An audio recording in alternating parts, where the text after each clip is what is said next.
اس کی بات یہ دونوں آنکھیں ملاتے ہیں، اس کی کسی عادت پر دونوں ہنستے ہیں اور اس کے آنے سے گفتگو رک جاتی ہے، کوئی فیصلہ ان سے شیئر نہیں کیا جاتا، کبھی تانے، کبھی خاموشی، کبھی نظر انداز کرنا، کبھی ایسی باتیں جنہیں باہر سے دیکھنے والا بدتمیز بھی نہ سمجھے، لیکن اندر بیٹھا انسان روز تھوڑا تھوڑا ٹوٹتا رہتا ہے۔ یہ صرف ساس بہو کا جھگڑا نہیں رہتا، یہ ایک ماں اس کے بیٹے کے تعلق کا زوال بن جاتا ہے۔ بیوی کا ساتھ دینا اور ماں کے خلاف ہو جانا ایک چیز نہیں، یہاں ایک اہم بات سمجھنا ضروری ہے۔ ایک اچھا شوہر اپنی بیوی کی حفاظت کرتا ہے۔ اگر ماں بہو کے ساتھ ظلم، تحقیر، غیر ضروری مداخلت یا زیادتی کر رہی ہو تو بیٹے کا یہ فرض نہیں ہے کہ صرف ماں ہے کہہ کر خاموش رہے۔ اسے مسئلہ روکنا چاہیے، حدود قائم کرنی چاہیے، اپنی بیوی کو محسوس کرانا چاہیے۔ ضرورت ہو تو رہائش کے معاملات میں بھی حکمت سے الگ کیے جا سکتے ہیں، لیکن ماں کو ظلم سے روکنے اور ماں کی بے عزتی کرنے میں زمین آسمان کا فرق ہے۔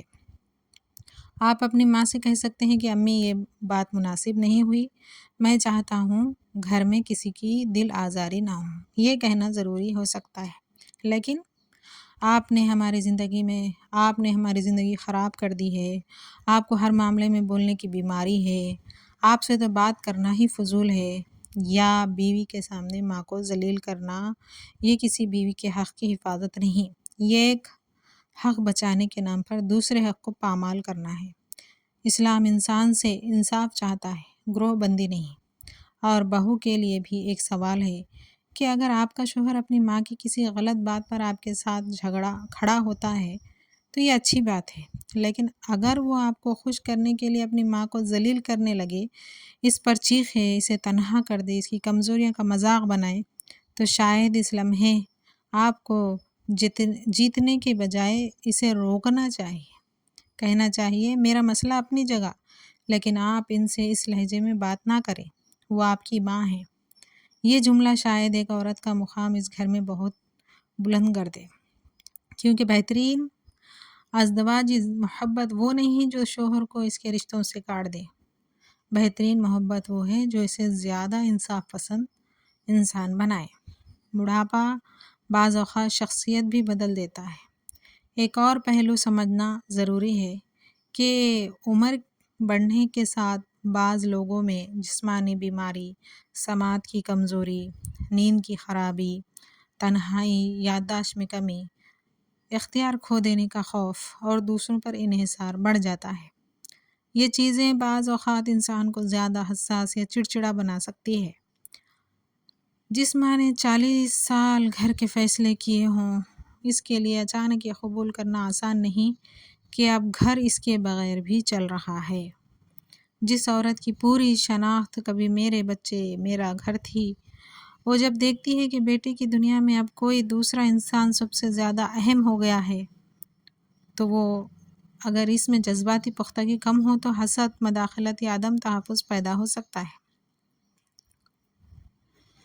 اس کا مطلب یہ نہیں کہ اس کا ہر رویہ درست ہے، لیکن رویے کو سمجھنا اور رویے کو جائز قرار دینا دو مختلف چیزیں ہیں۔ ہم حدود قائم کر سکتے ہیں مگر انسان کی عزت محفوظ رکھتے ہوئے۔ شاید اسی لیے رسول اللہ صلی اللہ علیہ وسلم نے بڑھاپے کو موقع کہا۔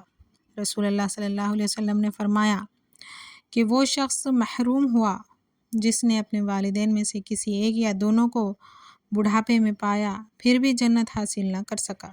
یہ صحیح مسلم کی حدیث 2551 ہے۔ کتنی غیر معمولی بات ہے کہ ہم بڑھاپے میں والدین کو اکثر ذمہ داری سمجھنے لگتے ہیں۔ نبی کریم صلی اللہ علیہ وسلم نے اس حوالے کو جنت کا موقع قرار دیا، یعنی وہ دوائی جو آپ لا رہے ہیں وہ ڈاکٹر کے پاس بار بار لے جانا، ایک ہی قصہ کئی بار سن لینا، ان کی کسی بے ضرر بات کو نظر انداز کر دینا، غصے میں زبان روک لینا، اور کبھی زبان ان کے پاس 10 منٹ اور کبھی صرف ان کے پاس 10 منٹ بیٹھ جانا، شاید آپ اسے معمولی کام سمجھ رہے ہوں، لیکن اللہ کے ہاں اس کی قدر بڑی سوچ سے کہیں زیادہ ہو سکتی ہے۔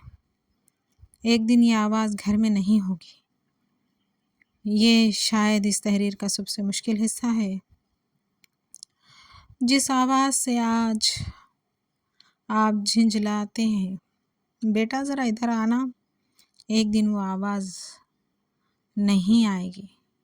جس فون کو دیکھ کر کبھی دل کہتا ہے کہ امی کا پھر فون آ گیا، ایک دن وہ نمبر آپ کے فون میں محفوظ ہوگا مگر وہاں سے کبھی کال نہیں آئے گی۔ جس دروازے کو کھولتے ہوئے آپ سوچتے ہیں کہ اب پتہ نہیں کون سی شکایت ہوگی، ایک دن اس کمرے میں خاموشی ہوگی۔ اور عجیب بات یہ ہے کہ انسان اکثر موجودگی کی قیمت غیر موجودگی کے بعد سمجھتا ہے۔ تب شاید آپ کو ان کی بہت سی باتیں بری نہیں لگے گی، تب آپ کہیں گے امی ایسی ہی تھی، اور آنکھیں نم ہو جائے گی۔ تو کیوں نہ یہ سمجھ آج ہی آ جائے، والدین فرشتے نہیں ہوتے، ان سے غلطیاں ہوتی ہیں۔ کبھی وہ اولاد کے گھروں میں حد سے بڑھ جاتے ہیں، کبھی ناانصافی بھی کرتے ہیں، اور کسی شخص سے یہ مطالبہ نہیں کیا جا سکتا کہ وہ ظلم سہتا رہا، لیکن حدود قائم کرنا اور بے ادبی کرنا ایک چیز نہیں۔ آپ الگ رہ سکتے ہیں اور پھر بھی اچھے بیٹے یا بیٹی ہو سکتے ہیں۔ آپ اختلاف کر سکتے ہیں اور پھر بھی احترام کر سکتے ہیں۔ آپ نہیں کہہ سکتے ہیں اور پھر بھی آواز نرم رکھ سکتے ہیں۔ آپ اپنی بیوی کے حقوق کی حفاظت کر سکتے ہیں اور پھر بھی اپنی ماں کا دل جان بوجھ کر نہیں توڑ سکتے۔ شاید یہی اصل امتحان ہے۔ جب والدین ہمیں آسان نہ لگیں تو تب بھی ہم ان کے ساتھ کیسے پیش آتے ہیں، کیونکہ محبت کا سب سے بڑا ثبوت ہمیشہ یہ نہیں ہوتا کہ آپ کسی کے اچھے دنوں میں اس کے ساتھ کیسے رہیں۔ کبھی محبت کا اصل امتحان یہ ہوتا ہے کہ ہم نے اس کی کمزور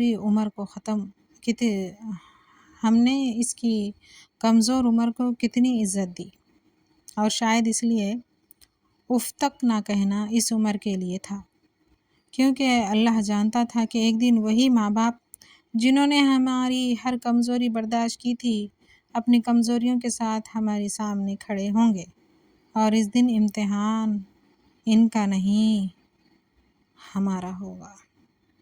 جزاک اللہ۔